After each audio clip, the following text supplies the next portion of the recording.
Being a woman in this space, like, I didn't know I was a woman until I got into this space. So, for example, April, I was on tour with a couple of our artists that we manage at the label, and we get to immigration, and immigration is like, who is your tour manager? Like, I want to speak with the person managing, and I come and he's like, no, you're a woman, I'm not going to speak to you. What? Wow. I want to speak to a man. That was right before we took off. Yeah, that was right before we left Nigeria. I was like, no, I don't want to speak to you, you're a woman. I want to speak to a man.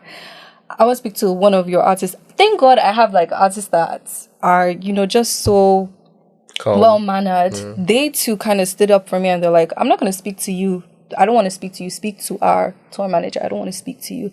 So, yeah, I mean, and that's just like one instance. Like, I will say how it's been, like, I will say being in this industry has made me realize more and more every day that I am a woman. I mean, I went to an all-girls school. I went to an all-girls secondary school. So for a long time, I didn't really understand the concept of gender. Like, when I went to uni, like, I kind of just functioned how I would normally function. Like, I wasn't scared to like hold the tampon in public or wherever, and I realized quickly that was something women do not do.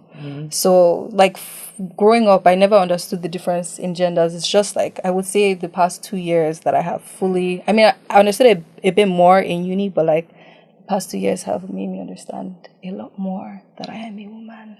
Oh, wow. Wow, we need to call boys for that person. Talk about it. I'm not gonna lie. We need to like sit that person down and be like, okay, we call boys. We start with boys, then we now preach.